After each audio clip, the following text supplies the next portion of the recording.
thinking that since August, every week, I have been engaged into 2 lectures for the Ministry of Finance officials of government of Tamil Nadu, and grateful for this opportunity. And it's a wonderful initiative that NIPFP and MSc has done this for the officials. And this is also a context specific thing, because we are nearing the next budget, union budget and the state budget. And as Dr. Raghav pointed out, my first lecture today will be on the financing human development. And afternoon, I will be talking to you about the financing of deficits. And there will be a little bit overlap, because both these topics are very close to my heart. And the kind of, the structure which I am planning to provide you for the financing human development is, first, I will give you a narrative that why it is important to measure human development, because we cannot talk about the GDP or GSDP of our state and think that it gets naturally translated into better human development. So the moment we talk about the fiscal policy and its linkages with the human development, the initial aspect is to look into what is the measurement, how do you measure the human development. And then I will be taking you to the next part of my lecture, that will be basically the link between the fiscal policy and the human development imperatives, against a backdrop of the social sector spending and all. Then in the final part of my lecture, I will unpack the economic stimulus packages that was announced in our country, and we look into the elements of the human development related components. So let's begin with how you define the human development, because GDP cannot measure human development. So since I think 90s or late 80s, what we have done is we have constructed an index called Human Development Index, and it is based on 3 important aspects of the human development, that is education, health, and income. And each of these dimensions was proxied by a kind of macroeconomic variables. For instance, for education, we proxy that dimension with enrollment ratio or the literacy rate till 2010, and then onwards we have used the NBER Barrow and Lee methodology of calculating the mean years of schooling, and we have used mean years of schooling to capture the education. Now coming to the health, we used life expectancy of health, to capture the health indicators or the health perspectives. But you can always argue with me that it is not the life expectancy that is going to capture the kind of health related issues in the context of our country or in the context of the subnational governments. It could be like child mortality rate, because that capture not only the nutritional disadvantage among the children, but also access to the health care. Then we also have indicators related to the maternal mortality. We have indicators related to infant mortality rate. That's the probability of a child dying before his or her first birthday. So there are different aspects to this health dimension. It is not that life expectancy is everything and that capture the correct dimension of health. But given these limitations, we are using the life expectancy at health to capture the health sector.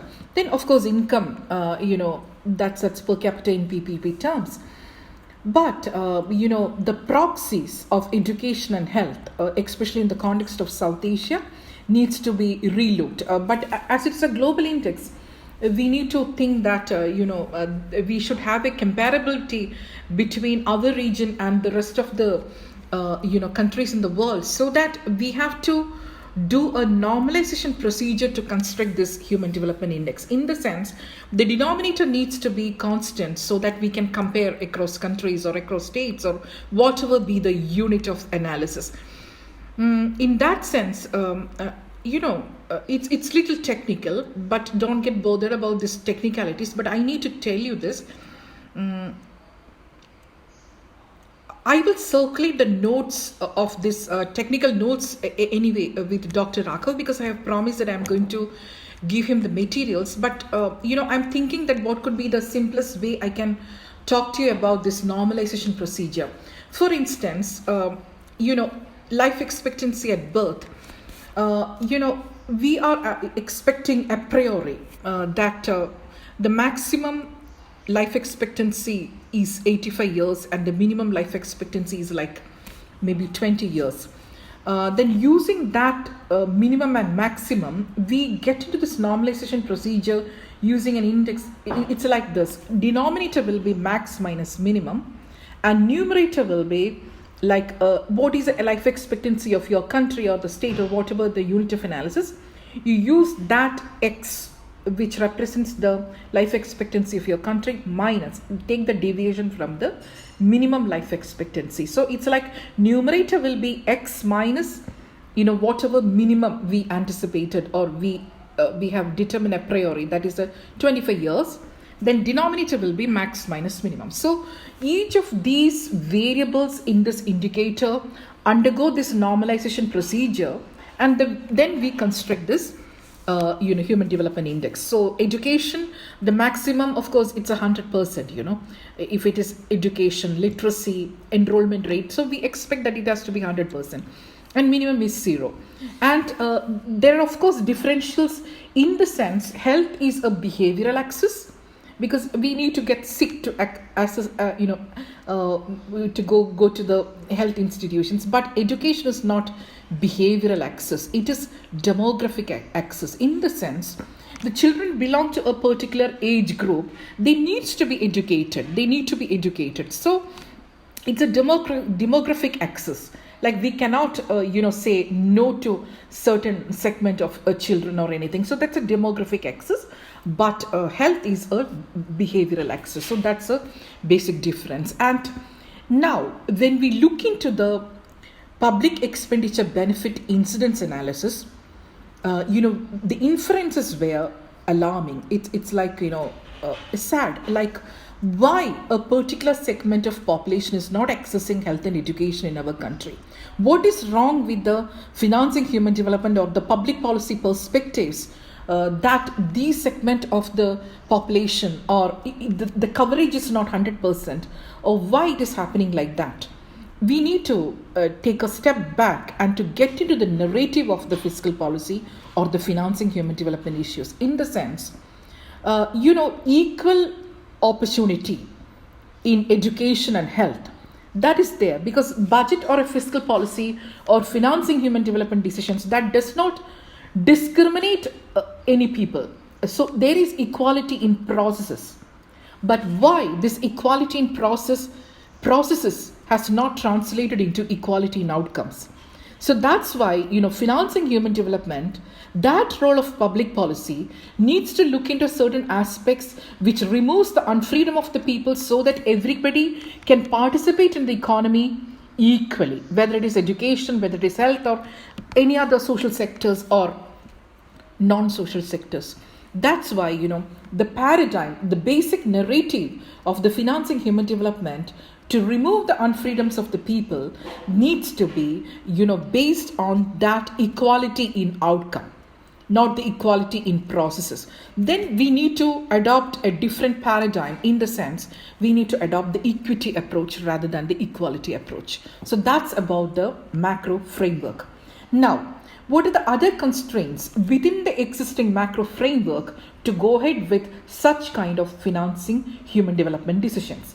The second, the narrative is that everything is based on economic growth paradigm. Like, the public policy decisions or the fiscal policy decisions, that's for the economic recovery.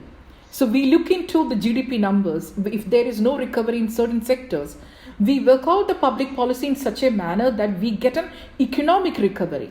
But those economic recovery may not translate into better human development related outcomes. So that's a concern. So how to ensure that the public policy leads to better human development outcomes? That's why financing human development has started becoming the important process of fiscal policy. Because if we began if you look into the beginning of the fiscal policy, Then, the finance ministers, they were concerned with the law and order, security, defense, these kind of, segments. The moment we talk about dividing the exchequer for certain, portfolio. But financing human development has started becoming an important segment in the financial decisions or the fiscal decisions only very late. Because, over the years, we started looking into equity principles or equity concerns and get into the merit goods provisioning, and then the financing human development became very relevant. And I do remember in NIPFP we first started looking into the projects related to the financing human development only in 2001. So prior to that, this financing human development was not given in the public policy or in the academic research the importance that it needs to be given to. Then, came many public financial management tools like gender budgeting and climate responsive budgeting. So those PFM tools also came into existence in the 2000 onwards. Prior to that, this was not the case at all. Now, let's get into the social sector spending. There is a kind of an episodic compression in the social sector spending. Episodic compression in the sense, overall, the social sector budget has not gone up. And within the social sector budget, there's an episodic compression in the sense, like if we want to spend more on water and sanitation, that came at the cost of, it's the trade-off. A trade-off in the sense we reduced the education and the health budgets to get there. So this moment, the moment we talk about the episodic compression and the macro framework of the budgets, one thing I would like to, put forward or to highlight is the fiscal consolidation path we look into. If that happens through the expenditure compression rather than the buoyant taxation path, then that leads to the expenditure compression of human development related components. The kind of fiscal austerity measures and the fiscal consolidation measures that we have undertaken, if that is leading to the compression of expenditure, then that will have growth repercussions in the future, and that of course, if beyond a point, that can also lead to humanitarian crisis. So this fiscal consolidation, for a moment, if we can forget, that's well and good. That's why prior to the budget, in the narratives, if you look at our, Finance Minister Nirmala Sitharaman has announced that these moments we won't look into containing the budget or containing the, public debt to that threshold ratio of deficit being 3% of GDP and the, public debt to be like 20% among the state levels and 40% at the center. These kind of fiscal rules are not going to work in the time of pandemic, because it will be basically through the expenditure compression, and it can affect the human development related, expenditure. So here, high deficit and high debt, that is taken as okay in the moment of pandemic, because the moment we think about 3% of GDP, it's not going to happen. So we have increased that, and if you look at the union budget numbers, it has gone up to 9.5% of GDP, the fiscal deficit. Now you can ask me the question whether this 9.5% of deficit rise in the fiscal deficit is entirely for addressing the capital and revenue spending which is required to tackle the pandemic. Of course, it's not completely that. It's a combination. The moment we decompose that number of 9.5, we can understand that this 9.5 is a combination of revenue shortfall, of course, and expenditure. Of course, there are imperatives, or there are priorities, in the sense like we announced a major health infrastructure related program, capital infrastructure related program, but also in the time of pandemic, government has given importance to the budget transparency. Budget transparency in the sense, a certain component of the borrowings which were outside the purview of the fiscal deficit, in the sense, by definition, we will not include the borrowings that is happening through the public sector entities. So those kind of borrowings were outside the concept of fiscal deficit. So in this union budget, we included that, whatever happened to that Food Corporation of India, that into the fiscal deficit. So that budget transparency also led to this rise in the deficit number. But overall, the narrative was that high fiscal deficit and high debt in the time of pandemic, it is okay, or it can be substantiated if it is used for enhancing the human capital formation in our country, if it is for reducing the output gap in the sense each sectors, they have potential output and actual output. So what is the difference between the potential and actual? So we need to reduce that, enhancing the productivity. So if you're using the high fiscal deficit to reduce that output gap, then you can say that, deficit is of course not good, but it is not bad if it can be substantiated for improving the human capital formation or for improving the capital infrastructure in our country, or to reduce the output gap reduction. So that's the way it is looked into. But the moment we look into the subnational governments, what you call as the debt deficit dynamics, center government and the finance commission, there was a narrative that states can go ahead with lending, go ahead with taking market loans or the borrowings from the market if it is performance linked, in the sense if a state can go ahead with the power sector reforms performance linked, then they are eligible to go ahead with the extra borrowing space, and then the state can prioritize where to spend, because we are getting the fiscal space enhanced. And in the case of pandemic, the amount or the fiscal space required for the health sector, that is very crucial, but at the same time the fiscal space is constrained. So these are the important ways in which we enhanced our fiscal space, and this is, of course, it is related to nudging the state governments. That is, for the first time ever in the history of India, in the cooperative federalism, that the center government is nudging the state governments to go ahead with market borrowing. And in that process, your state governments are also equally exposed to the market uncertainties, just like the way the center government is. Otherwise, the point is like the center takes the loans from the market, and they ensure that devolution to the state governments, because the macroeconomic stabilization function is primarily the function of the center government. So center government takes the funds and devolve down, and that devolution was like an entitlement. But this is for the first time ever, because there are revenue uncertainties. So this is the first time ever that we have decided that we need to get into, like center and states need to get into the market and improve the fiscal space by identifying the innovative sources of financing the deficit. That's it. So this is performance linked, and the social sector and the other sectors, the structural reforms are interlinked, in the sense the fiscal space that we get through this process is important for the expenditure decisions. So in a simple terms, revenue stability is important for expenditure design. So if there is no revenue stability, the way in which you design your expenditure, that space gets constrained. So that's a narrative.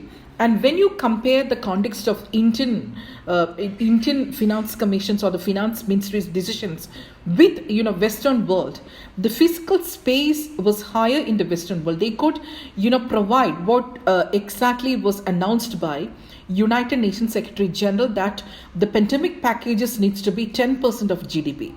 But those kind of fiscal space was not available in the context of India. So whatever we designed was not 10% of GDP. It was around 1 or 2% of GDP, because fiscal space was constrained. And our narrative, unlike the Western world, was that the revenue stability is a matter of concern. So maybe it's on the side of caution that we have not designed the human development financing just like the way it was announced by the Treasury Secretary Janet Yellen in the context of US, by huge cash transfers into the hands of people. So if you ask me, financing human development, meaning of the financing human development is like in the time of pandemic, is to transfer huge cash into the hands of people. Government of India and the state governments were very cautious regarding this kind of policies, because on the assumption that these cash transfers, if they don't trigger the aggregate demand, and if the propensity to save among the people is higher than the propensity to spend, then it cannot trigger the economy, and economic stimulus packages in the form of cash transfers may not stimulate demand. So that was the take, like we will not design any macro fiscal huge stimulus packages as a part of the financing human development components of economic stimulus packages. But on the other hand, participation income. So this is a debate between participation income and basic income the moment you think about designing financing human development. So the idea was that we will go for a participation income, in the sense the government strengthening the public policy decisions in terms of employer of last resort, because these are the moments, like everything else failed in our country, like only government can guarantee the jobs to the people. So in that context, guaranteeing jobs to the people, that is participating in the economy and earn an income. So that was given emphasis, and the government's provisioning of human development components was confined to participation income than in universal basic income. But if you ask me, cash transfers were designed as a part of the pandemic packages human development components, yes, but those were targeted in nature. We have given cash transfers in the hands of women in the lower income households, but of course the magnitude was less. And also we have designed for farmers, the cash transfers to the hands of farmers. But other than these targeted cash transfers, there was no huge announcements related to a helicopter money or like a money financing a fiscal program that has happened in the context of India. What exactly is money financing a fiscal programs? Like in the time of pandemic, fiscal austerity, as I mentioned, can be very detrimental to the economy. So what are the avenues in which you can finance your deficit? One important component is you finance your deficit through, going for seigniorage financing or money financing a fiscal deficit. In the sense, we have done away with the money financing a fiscal deficit to a certain extent in the late 80s by entering into an agreement between the Ministry of Finance and the RBI, that RBI will not be a second mover, and fiscal policy makers will not be a first mover, in the sense that they create an issue of fiscal marksmanship. That is, whatever they projected and whatever is the real receipts they receive. So in order to correct that marksmanship issues, the government needs money. So they used to print money and finance a deficit. It's not exactly printing money and financing deficit, but it's a kind of, using the ad hoc treasury bills at 4.5% interest rate cap. And they used to finance the deficit. But, such kind of things could not happen in the long term. Monetization of deficit was controlled. And, over the years, we have changed the financing pattern of deficit from monetization of deficit to more or less bond financing of deficit.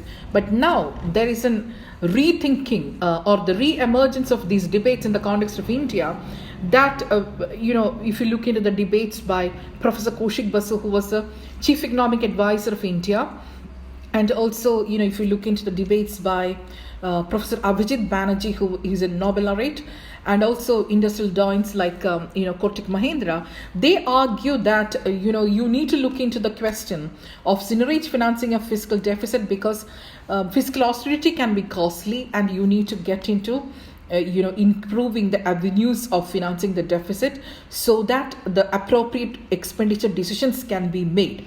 But, on the other hand, our director, Professor Pinaki Chakravarti, his argument was that at this moment, Indian government should not be going for printing money and financing the deficit, because we have a free lunch, in the sense the moment the real rate of interest of the economy is greater than the real growth of economy, then you are in trouble.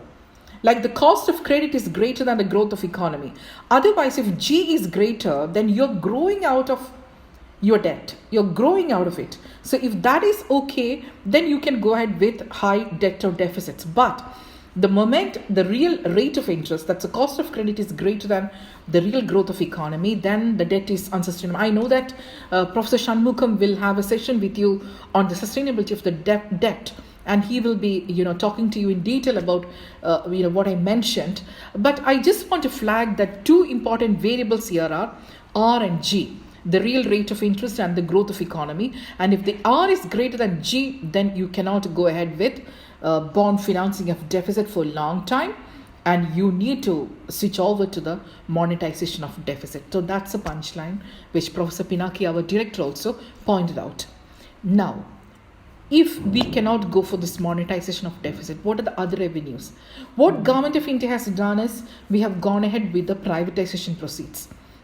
But now we have to wait for the February budget, whether this privatization proceeds got translated into what was anticipated. Because last year's budget, BE and RE, if you look into the privatization proceeds, the disinvestment proceeds, you can see that there's a huge gap between what was the budget estimate and what was revised.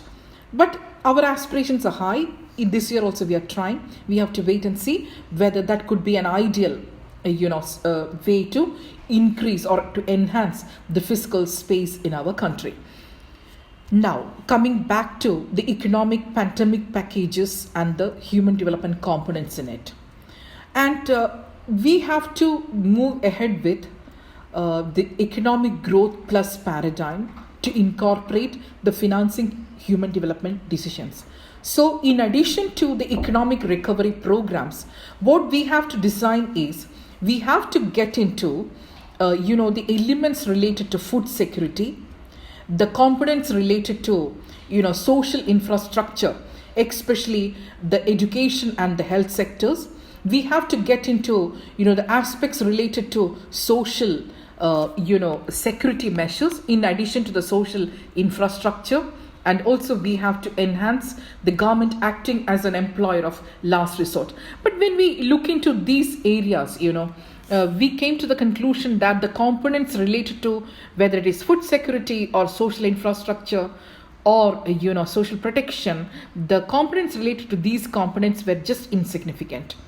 So when such is the case, the moment we start the normalization procedure, then there could be a tiny humanitarian crisis or a livelihood crisis unless we go ahead with enhancing the public financial management tools we have, because those are long term while the economic stimulus packages are short term. Now, what is the paradigm or what is the framework in which the economic stimulus packages are designed? So the moment we think that the business cycles operate in the context of Indian economy and there are clear ups and downs in the process, then we are erring in the process. Because you can read the works by Geeta Gopinath, the economist at IMF. She's now the second important position in IMF. So her work on cycle is trend, that paper she has written with Mark. There, what she has highlighted is that in the context of emerging economies, there could not be business cycles, clear business cycles. In the sense, what we experience right now, or in the time of recession or in a crisis, the downturn in the economic growth, that downturn may not be transitory in nature. That could be, permanent in nature. So if the downturns are permanent in nature, if the scars are permanent, then, dealing with the issues related to the cyclicality will not give you the growth upturn. You need to work into the structural impediments, like what are the structural reforms required to improve the economic recovery process. That is equally important. So from that perspective, economic stimulus packages had two important components. One was like instantaneous firefighting component. The other was whatever required for the long term, the structural reforms in the country. That was also equally relevant. So when you look into that, the cyclicality, if you focus that the moment you think that fiscal policy and the monetary policy, they work as a counter-cyclical policy measures, like you have to pump prime when the economy is in downturn, and you have to reduce the interest rate when the economy is in downturn, and those policy measures from the monetary policy front and the fiscal policy front are going to give you the results and the growth upturn, then it is not entirely correct. That's why the structural reforms are very important to be looked into. There, labor market reforms are very crucial. Then certain sectoral reforms are very crucial. That's why we use this crisis as an opportunity to float many medium term or a long term structural reforms also in the country. So these are very important from the human development perspective as well. So enhancing the fiscal policy was a crucial thing, because otherwise, as I mentioned, in the social sector there was an episodic compression that was happening, which is not good for our country at all. And now in the final segment of my lecture, I would love to emphasize certain gender related concerns in our economy, because this is a budget time and gender budgeting is getting importance in the context of India at the national and subnational levels. And gender budgeting is a very promising framework. Right now, if you understand the debates that's happening, how to green the monetary policy, or how we can do greening of fiscal policy, how to ensure the climate responsive budgeting, then the segments or these departments are looking into how gender budgeting is done as a financing human development tool. So what we can learn from gender budgeting to ensure climate financing responsive budgeting or climate financing. So against a backdrop of Glasgow meetings, those kind of commitments, our country has committed that we will be getting into this net zero carbon level by certain threshold of time. So this climate responsive budgeting is very crucial, and that has got an intrinsic human development in it. So that's why it's important for us to not to compartmentalize between poverty budgeting, gender budgeting, climate responsive budgeting when we talk about the financing human development issues, because there is an intrinsic human development in climate responsive budgeting also. So this cannot be in watertight compartments the moment we talk about the public financial management tools to deal with the human development. So gender budgeting, it came up as a fiscal innovation, and any innovation that passes through 4 stages, like the way gender budgeting, the first process was what is the ideal model of the human development, a gender aware human development model which is suitable for our country. So that was the initial part of the gender budgeting, which is a PFM tool. And we identified, and IPFP was a pioneering institute which was working into this pioneering models of gender budgeting. Then the second part of the innovation process, like any innovation process, needs to have proper institutional mechanisms and the analytical matrices to capture this research into a policy research and a policy outcome. So whatever happened in the beginning of the gender budgeting in NIPFP as a research, that academic research has to get translated into a policy research. So this is a component of how we can develop financing human development models. So then, NIPFP and Ministry of Finance, they work together into making the analytical matrices which needs to be given to the finance officers, the finance ministry officials, to capture this in a long term. So that process was carrying out. So that was a pioneering analytical matrices, and you can take a look into the classification of budgetary transactions, which was a committee then under the Chief Economic Advisor. In that committee was not a PFM committee, that was a proper finance committee to look into the revenue spending, because that was a time of fiscal rules. So in order to control or to phase out the revenue deficit, so that time there was a sense that some of the, you know it better than me, some of the components of revenue spending is capital creating in nature. So we need to take out those kind of capital creating components from that revenue spending before we phase out the revenue deficit. So that classification of budgetary transactions, when we are looking into that, one of the terms of reference of that committee was gender budgeting. And that's the way, it was institutionalized in the country by accepting the recommendations of the classification of budgetary transactions that was announced in the budget by the finance minister. So that's a way, we don't have much logical entry points to come up with new financial or the public financial management tools. So what are the entry points? So budget speech was an entry point to announce a PFM tool.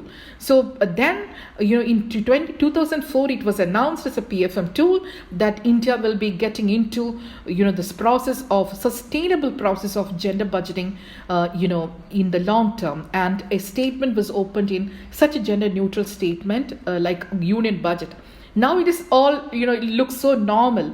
But that time, it was a tough call to open a gender budget statement in a very, gender neutral budget document. So that was a statement in all sense at that time. Then the third part of that innovative process was how to give the capacity building to the finance ministry officials to undertake this, this exercise over a long term. And many things have happened, got diluted, but the original promising framework of gender budgeting needs a relook. We need to reboot that. We need to look into the recommendations of the classification of budgetary transaction and the pioneering works of the NIPFP, that promising framework of gender budgeting, how much we could translate into the policy front. This is a right time to look into it, because economic pandemic packages are short run, and we need to ensure that the public financial management tools like gender budgeting, climate financing budgeting and all will be on board when the normalization procedure starts. But so far we have not announced a normalization procedure, so it will be announced very soon. So let me complete this innovation.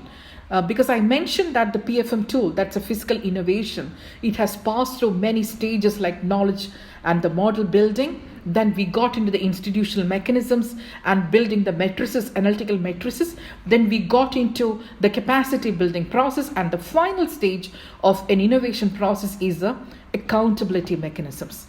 So what are the different accountability mechanisms in which this gender budgeting can be looked into as a tool of fiscal transparency and accountability? So this is the fourth stage, and India is now dealing with this accountability stage. So we need to look into this gender budgeting as a promising framework for, as a long-term PFM tool. The moment, this economic pandemic packages related to human development, that undergo this normalization procedure.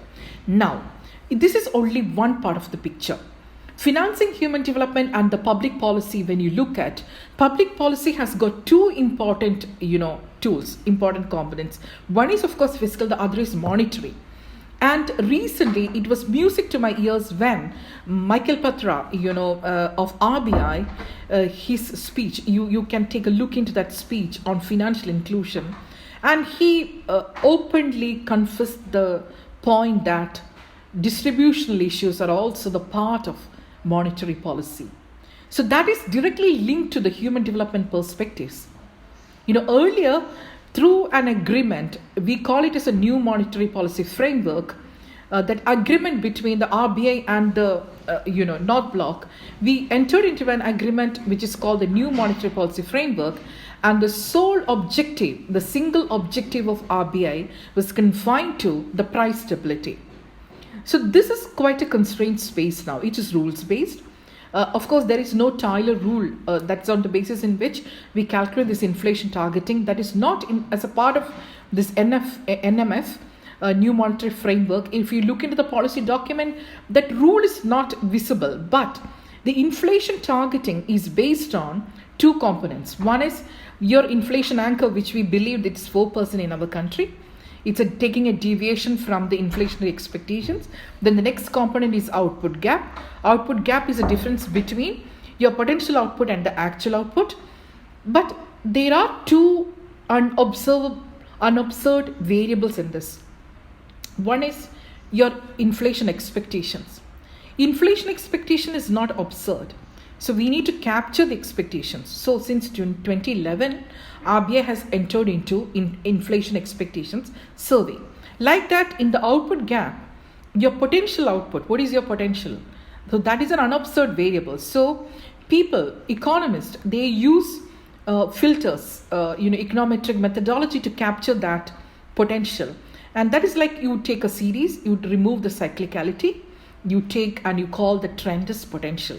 So that's the way it was calculated, and it's a huge controversy. It's a highly controversial variable, macroeconomic variable, that's output gap, and people are working on it. But as Romer, the World Bank economist, former World Bank economist, pointed out, we don't have a silver bullet to that, but output gap in a sense is not that useful variable the moment we look into these methodological issues and the conceptual issues. Conceptual issues in the sense I mentioned about the cyclicality, the business cycles, but output gap exists when you have a clear cycle, right? So there are issues related to this, but the inflation targeting is based on the deviation of this inflation anchored from the inflation expectations and the output gap. And inflation anchor, it is 4% officially in our country. It can go above 2% or be below 2%. So comfort zone is 6. But the moment your interest rate is above 6%, then things are not good. So otherwise, also you think about the negative interest rate regime. That has got a human development impact in the sense, nominal interest rate in our country over the MPCs, over the monetary policy committee decisions, was kept at 4%. And if your inflation is going beyond 4%, or the comfort zone, the 6%, then the real interest rate is the difference between the nominal interest rate and the inflationary expectations. So if the inflation is going up and the interest rate is fixed at 4%, you may even get into a negative interest rate. And the negative interest rate in the sense, if our parents are parking their funds, their retirement funds in the pension markets, negative interest rate means you don't even get what you invested. So there are issues related to the negative interest rate.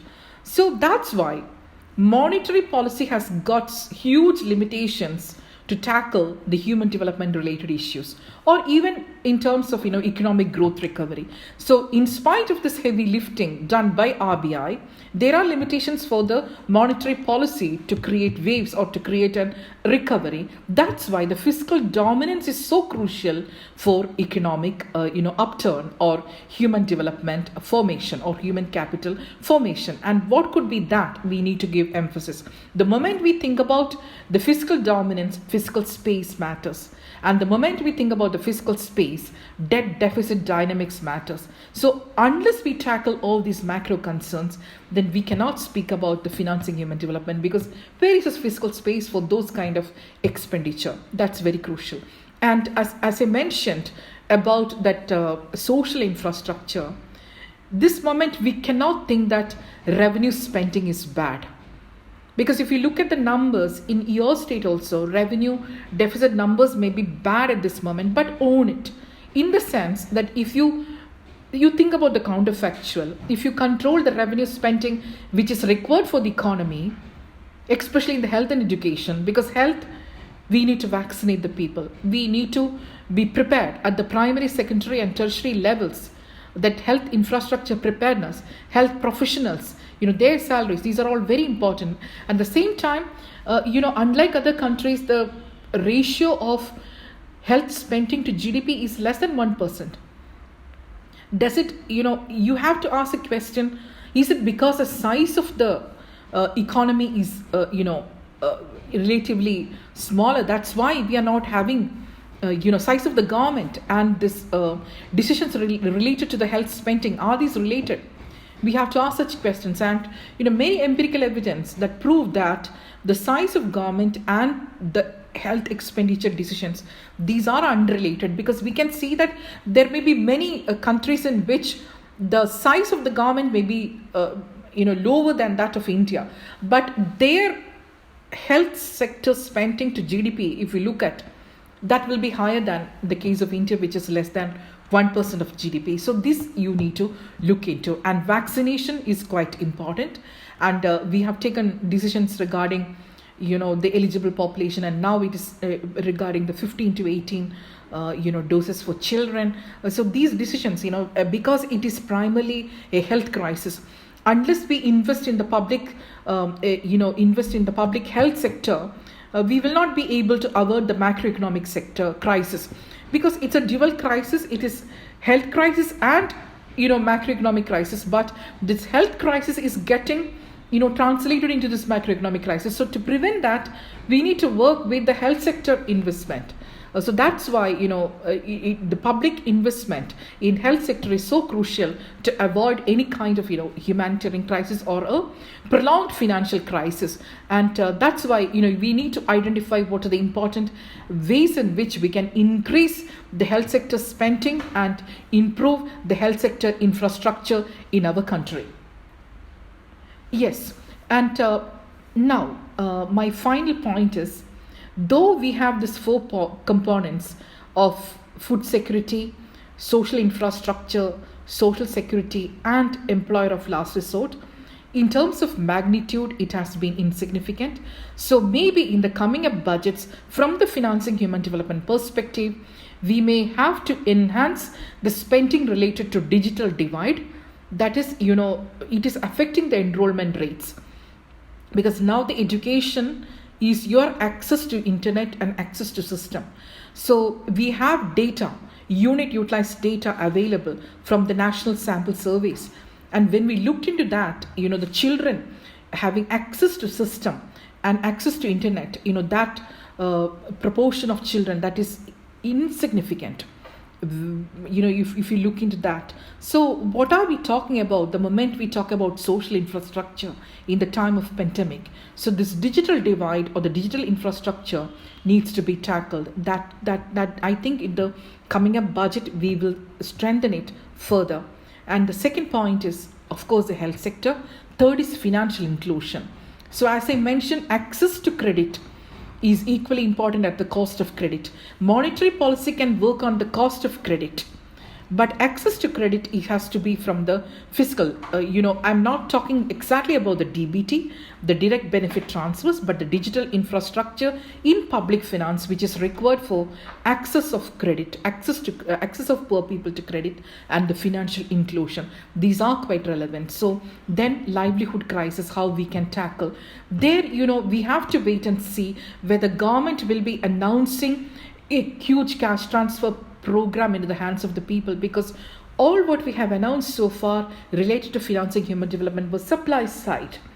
So we need to announce certain components which are required to stimulate the demand.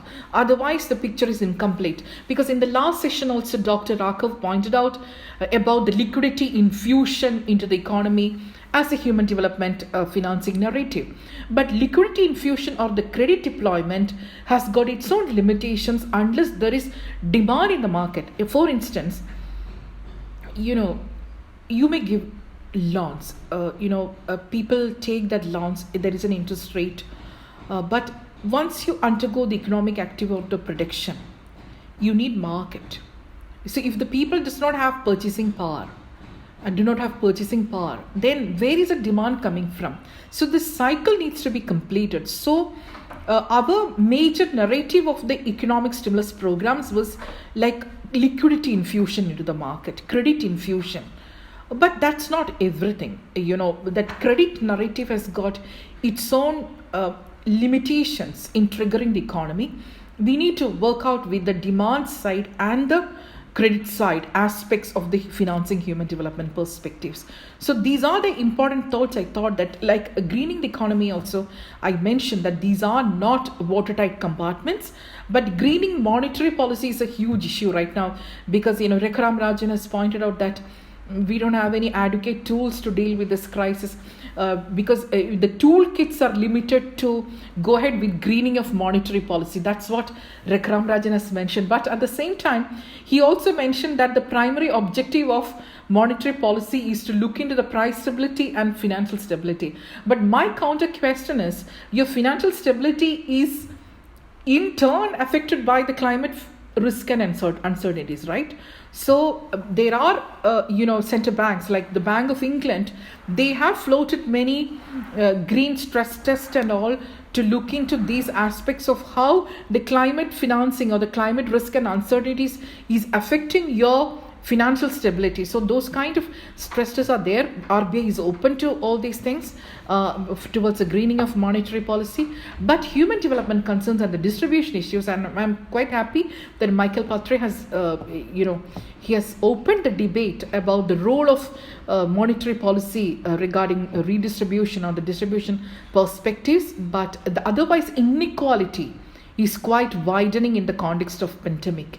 So unless we correct this inequality, we may not get this V-shaped recovery. We may land it up with a K-shaped recovery, a sectoral recovery. And if you look at the GDP numbers, the recovery, all what we have experienced, that may be profit-led.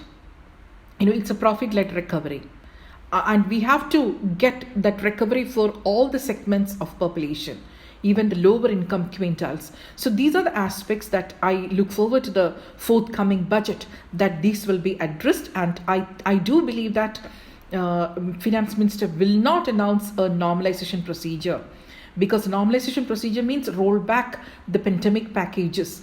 If you roll back the pandemic packages, then your growth will suffer, the humanitarian crisis may mount.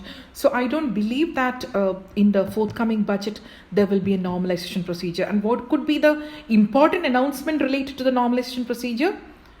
Deficit will be back to normal at 3%. That, I think those announcements will wait. We will not have those kind of announcements right now.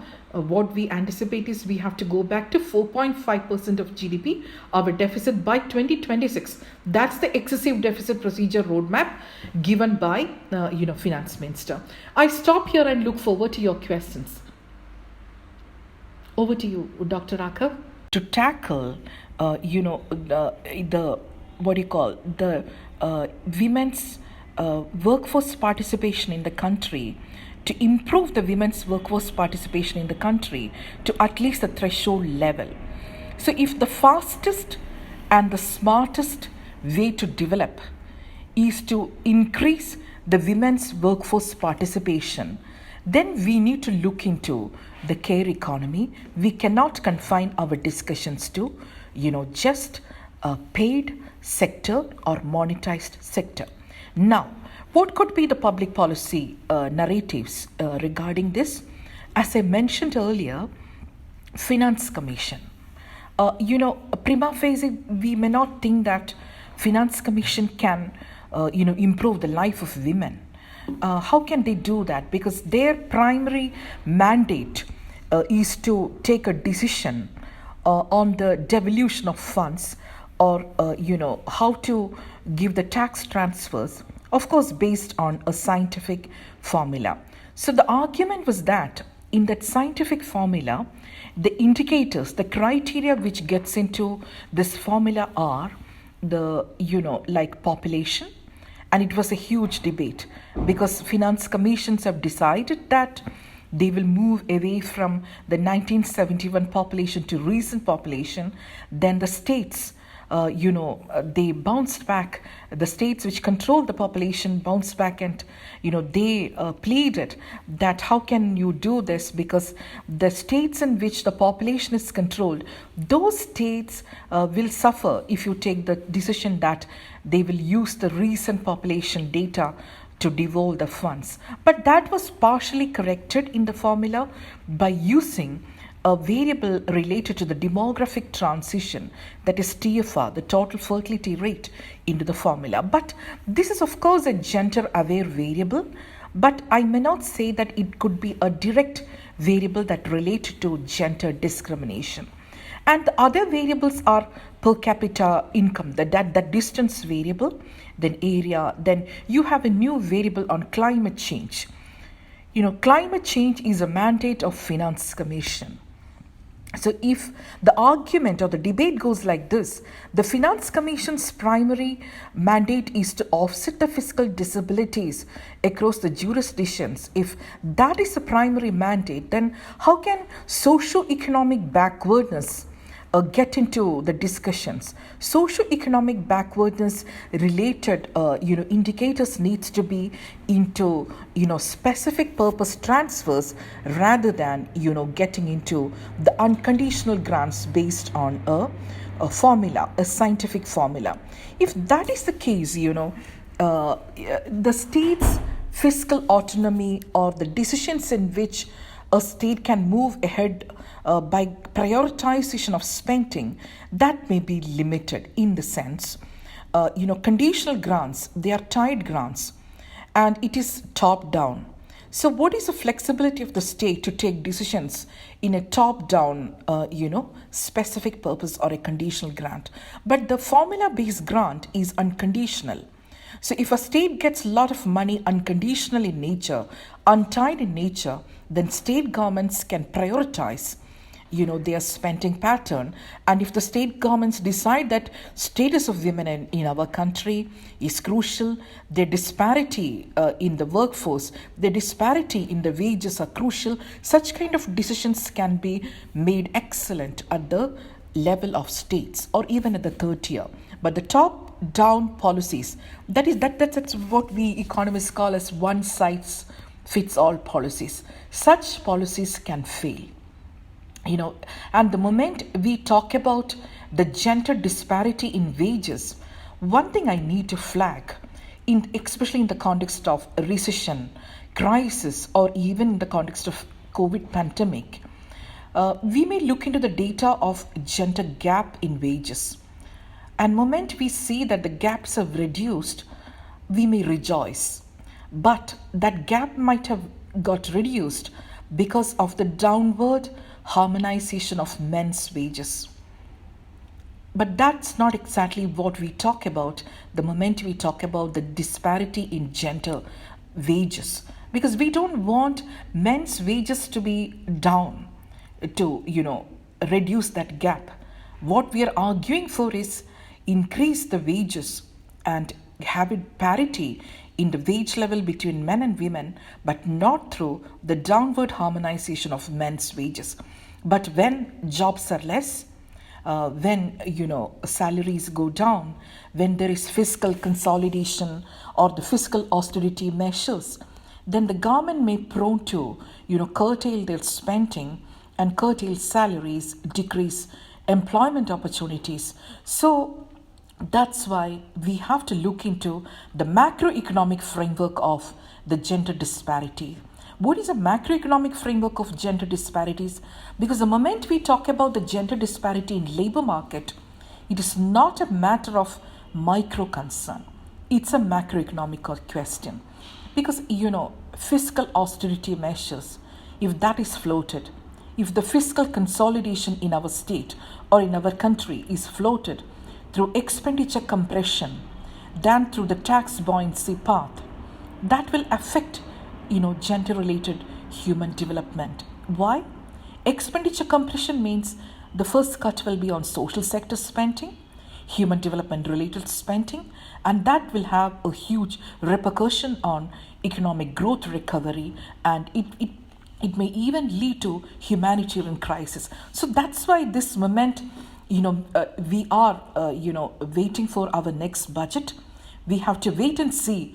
There will be curtailing in spending, or they will find innovative sources of financing the deficit and own the concept that deficit is good, because the gender disparity is a macroeconomic question. We can no longer argue that gender disparity just get confined to intra-household behavior and those kind of micro patterns. No, it is a macroeconomic question. Labor market, it is not a sectoral issue at all. It's a macroeconomic question.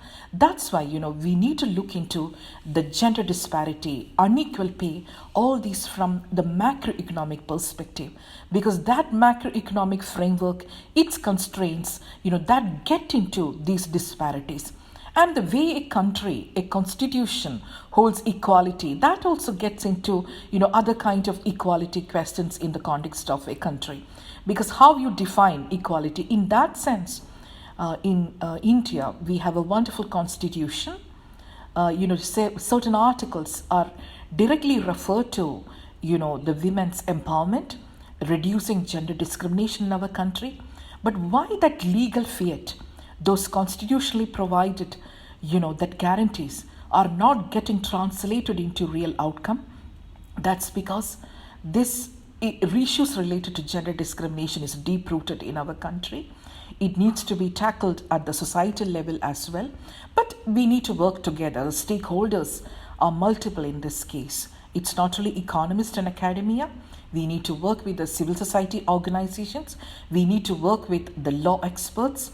And the stakeholders, that heterogeneity is very relevant and very crucial in tackling these issues. So maybe we can wait and see in the next budget, the gender budget, how that promising framework will be used to reduce the disparity in the labor market. We need to wait and see. Because in the context of pandemic, when a country design economic stimulus packages, there are two components to it. One is you have to do instantaneous correction of the cyclicality issues, that you think that the growth downturn is cyclical, and if you correct for those cyclicality, you get the growth upturn. But that may not be the case. You need to work out the structural bottlenecks. Structural bottlenecks in the sense, you need to work the labor market, you need to work with the banking sector, you need to look into other sectoral issues including the farm sector. So, it is not easy that the moment you call out the cyclicality issues and think that an economic stimulus package will do wonders. That is not the case. That is why we use this crisis as an opportunity to get into the structural reforms. And the structural reforms, the prime component is labor market reforms. But what has happened in the labor market reforms in our country recently is like without any proper consultations, we have used the ordinance route, right, to get into the correction of the labor market disparities. But that could not work. That cannot work. But instead of a quick ordinance route, if you get into the tripartite consultations between labor, management, and the government, and you take decisions which are informed decisions, then that can also correct the disparities in the labor market. These are the quick things which came to my mind. So my point or the punch line is, it's a macroeconomic question, and you cannot just work out these issues